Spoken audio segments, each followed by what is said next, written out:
Good morning and welcome to your refresher training for Outward, part of your iplanit refresher training. Today, we're just going to be taking a look at the person portal. So this is the access that service users, people you support, have to their own records, to their own outcomes. All of the things we've looked at in the previous sessions, this is where the person gets involved. So we're just going to have a look at how it's set up, how you know someone can log in, and then we'll have a look around and show you what the actual portal looks like for the person. So I'm going to be logging in on your test system again. So when you first log in, as you know, you can see the people that you're linked to, or if you're a manager, the people that you're responsible for at the particular location. So how can you tell if a service user, if a person supported, is able to log in? Well, they will have a little green symbol, person symbol here. So if someone doesn't have the ability to log in, that will be grey and be crossed out. So if it's green, then you can see this person can log in. So with the people that you're working with, if you see that any of them don't have a little green icon here, then you need to make sure they are able to log in, and that's really easy. Now, it depends on your login settings, on your role permissions, so you may need to ask a manager to do it if you're unable to. But in the top right hand corner in iplanit, we have a maintenance menu, and here we have a series of wizards. What wizards, as they're called, that you can see will depend on your login type. So the person wizard will take you through, and again, like I said, this may be something you might need to ask your manager to do. If you can't see these cogs, then you don't have the right role permission, so you just need to speak to a manager. So we're working with another person throughout. We'll call her Anne, and you can see here that her account status has been enabled. And you can do that if we go into edit. If we go into, so this is similar to the person's profile. If you remember the profile back from the original training, and we can go all the way to the beginning here. If we click on the person, we can actually go through to the profile from there.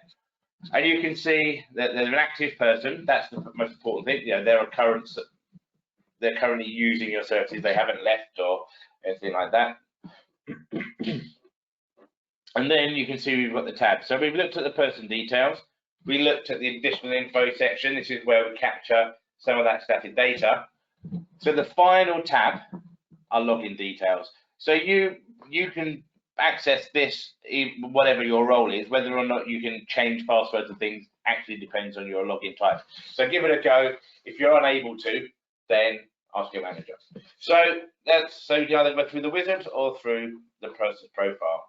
So you can see here we have the username. So when you create a username, the system will do it on its own. So if you're editing, let's say we're going to edit this person, we go into login details. If I hadn't typed anything here, iplanit would automatically put in first name, surname, and that will be the person's login. That will be their username. You can see here that their account status is enabled. So that's why we have the little green icon, and then we can set a password. I've already set one this morning, so I'm not going to do that. So you set the password, you set another password, and that person can now log in.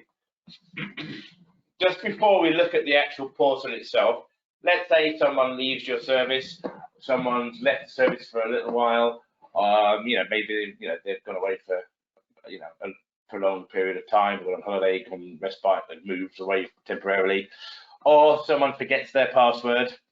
Then in this account status here, this will tell you, so let's say just for security GDPR, if someone hasn't logged in for a while or someone's not sure, you can lock the account so no one can get in, or you can disable the account completely so no one can log in. If someone forgets their password, you can change it for them. And if you set to password expired, and this will be, we'll look at passwords in the manager training later, but password expired, what that means, you can set a temporary password. When the person logs in, it will ask them to set one they can remember. So this really will be down to an individual basis. For the people that you support, the people that you work with better than anyone else. You'll know what level of support someone might need logging in for the first time and everything else. But generally, if you're just going to edit someone's login details, it will automatically put first name, surname. You can choose the password and then you click save. And then that will then give you a little green icon. So to support the people that you work with to access their records, remember when we looked at the plans beforehand, if a plan's unpublished, then the person can't see it. In order to be able to see a plan, it needs to be published. Okay, so this is the start side. You can see we haven't actually got much data in this plan here. So if we come back, let's have a look at this draft plan. Let's see if there's any more in there. So remember, as well as being published, if there's no data in a plan section, it won't pull through. So I'm going to need to publish this plan so that the person supported can see it. So yes, we can see it. It's not private. We can update. Okay. So now it's published. If we go back to our original record, you can see it's moved from unpublished into published. That this person's got 2 plans. Okay, so this is one, we don't actually want this one. I'm going to archive, I'll get rid of this one. Okay, so this is the active plan that we're looking at. So if we have a look at the plan sections, we can see we've got a bit of data in introduction, we've got some in life history because we've got the yellow lines. You can see here these sections haven't got any data in yet, they've got the red cross. So we know what the person's going to see. So now I'm going to log out. So to support a person to log in, it's exactly the same way that you do it. So you have a URL, you'll have your location where your outward system sits on a server. What you might want to do when you're supporting, when you're working with people, working with service users, is create a shortcut on their, if they're using a tablet or something, you can create a shortcut on the front page so they can just log straight, they can go straight to it, or you order a laptop or anything else. So the username was another test person, I believe. Okay, a nice setup. Let's see if there we go. So first name, surname, and whatever password that you've had set for them, whether you do it or you get a manager to do it. But you log in exactly the same way that staff log in. So this is what Anne, or another test who we've been working with in these sessions, can see when she first logs in. I can zoom in a little bit here. There we go. So what have we got in the person portal? So if we have a look, this is the test plan. So when we looked at creating and editing support plans, we said when you're giving it a name, this is where the person will see it. So think about always, and all those preview buttons we looked at when we were looking at support plans, think about what the person's going to see. These are their support plans after all. So let's have a look at the test plan. So you can see here, we've only got the 7 plan sections and pull through that have data in. So if there's no data, you're not going to have anything blank that could be potentially confusing, make it less accessible. Only relevant information is in here that we need. So the person supported can could go through, see their plan. They can flip through section by section. My family and friends. You can, obviously, if you've uploaded media and attached it, they also show up here as well. So this will really help to bring it to life. The person supported can upload media as well to their own, and they can attach their own media too. So if we just have, so as you can see here, there's a picture. This was something we worked on before, wasn't it? I think. So you can see when you link those images, you can link more than one image or a video file or a sound file, and it really helps bring it to life, makes it really accessible for the person supported. Okay, so that's what someone's support plan will look like. Now, further down the line as well, you'll get to a point where people supported can actually invite guests. So family members, circle of support, things like that. They will also see this. So it's really useful for inclusion because the circle of support can get involved. They can see what's in someone's support plan, you know, what we're working towards. It's really useful. So that's the plan. That sits in the My Plan section. You can see we've got nice bold colours, primary colours. We designed this portal actually with a group of service users many years back. So the action plan tab, this is where someone can see the outcomes. So when we looked at the outcomes module, this is what the person can see. So we can see here that this person wanted to lose some weight. So there's no images have been attached to it. But if I was the person, if I had some videos or pictures in here, I could actually upload, I can actually add my own images as well. It could be a picture of the gym. So people supported can control their own media as well. So we can see these are my current outcomes. You see how far along we've got with them. And we can see what outcomes I've already achieved. So you can, well, they've all been archived. So if once we've archived something on the staff side, the person won't be able to see it. So if you completed an outcome, I'd recommend even when it's completed that you leave it there for a good few weeks at least. So the person supported has a sense of achievement. They can see what they have achieved, and we can see any outcomes that we didn't achieve. That's just important, and it could be that you go back. Yeah, the person supported asks to do the same outcome again, and you can say, well, look, have a look at your portal. Remember, we had a look at that, we tried that, it didn't work for whatever reason, and then you can say, are we going to try again, or should we move on and try something new? But the person, this is the most important part of the portal for me. I think people can see what they're working towards. So support isn't just time and task based now. Now we're looking at the person who's got ownership of their own support. They can see what they want to achieve, what outcomes they want to achieve. So the person supported can also click in, if we go into the green tab, we can look at mail and notes. So if we want to send a message, let's say these are all the people that I work with. Now, if I had some invited guests, they would appear here too. I'm logged in as here. I'm logged in as admin. Sorry, put my teeth back in. I'm logged in as admin. So some people may not be may not be able to write long emails or whatever, whether it's lack of cognitive ability or physical ability. But we've got some nice pre-formatted templates that the person can use. Just if it saves them having to write long emails to you, they can just send a message straight to me and just say, there we go, right, that message was sent, I've got that. But the same as well, my support team can message me as well. So I can see what's coming in. I see I've got no messages at the moment. So I log in. If I send a message to myself though, then I'm able to see those. But if I now log back in as a member of staff, I will show you. You can see that test message in a second. The people supported you can log on anywhere. You can log on any internet-enabled device.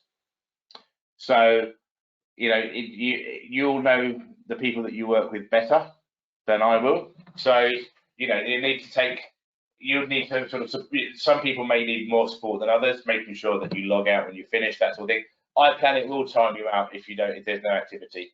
But there are certain things, if you think someone is able to log in independently, then off they go. Some people may need a bit more support when they're accessing their records.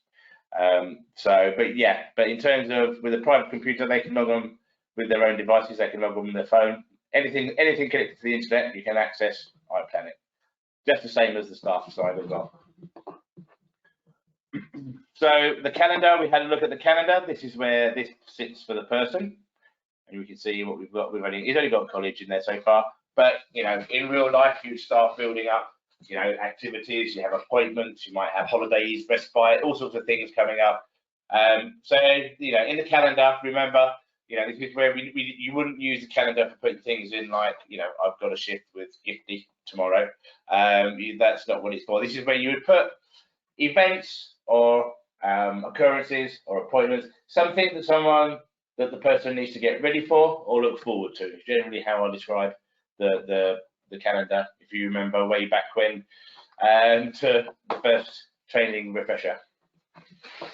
Okay, so the person, they can change their view as well.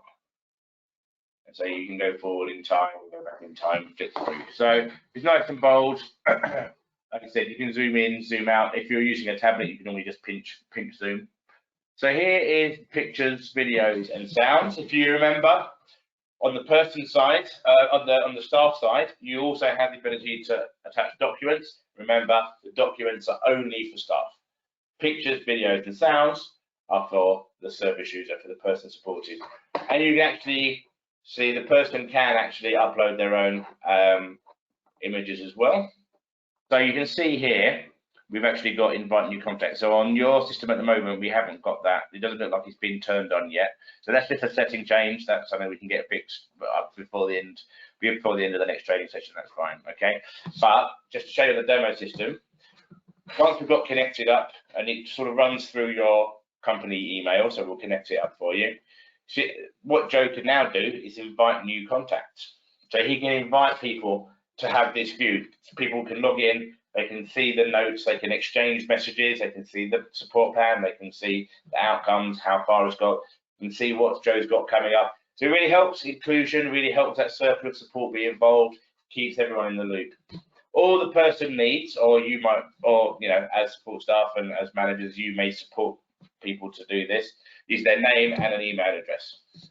If you know that person's email address, you type it in there, and then you click send invite, and that person will get an invite, and it will have a little link that you follow to get yourself set up and log in. And remember, as we look through support plans, as we look through calendars, as we look through outcomes, we had all of those settings. Is this private, or does the person think this isn't private? And the reason is that will determine who can see what. So if Joe here is inviting someone, he doesn't want them to see the things he said are private, then we click don't view private. If it's a really close family member, let's say, don't mind what they see, even personal care and things, yeah, that's fine. This person can view the private thing. That's, remember, all the way through iplanit, that private yes, no, what that relates to. So do bear that in mind when you're reviewing your support plans and things. If everything's set to private, then, and Joe here invites his mum, Anne, or whatever her name was, I think, oh no, Lynn it was, I think, sorry. When Lynn logs in, she's not going to be able to see anything if everything's set to private. So do bear that in mind. Do check those settings as you work through. Same even on calendar entries can be marked as private. Again, for the same reason, Joe might have a doctor's appointment he's a bit embarrassed about, you know, it's something to go to see the gynecologist or something. He doesn't want everyone to know apart from his mum, so he can set that privacy even down to your calendar entries. So just bear that in mind as you work through. One other thing I noticed on the demo system here, you can see apart from the outcomes, we actually can see the actions. I'll make a quick note of that, and we can get that turned on for you as well, so that on your system they are visible. Okay, so if we go back to the Outlook system, so here we have, this is a voice text, so this will read out the page to you. So it will read out what's in iplanit. So that's, I'm not going to press it now. I've made this mistake before. It goes on for ages once it starts. But it won't necessarily always read everything that's put in there. So but that can also be supported by your browser normally. You can get read aloud if you need that. Then just up at the top right-hand corner here, again, if you've got people with different sensory impairments or different sort of communication needs or accessibility needs, we can switch to high contrast. We can make the text bigger, smaller, lower contrast there. Okay, so that's really, it's really quite simple to use. So the login is exactly the same process as a staff login. So you just need to make sure whether you've got the access to do it or you ask your manager, make sure that the person on the staff side, you've logged in and that person has got a little green icon. You can set up their login details, give them a password, and then you can support them to log in, and then they can navigate around. And it's really as simple as that. You've got your plan, your outcome, your messages that you can send and receive, calendar, media, contact. So it's really simple, really sort of user-friendly, nice and bold colours, nice and accessible. And I think it's a really good tool, and once services roll it out, we always get really good feedback from those services that use the person portal, because it really helps inclusion and things. Okay, and that is all that we're going to be looking at today. That's really the person portal in a nutshell.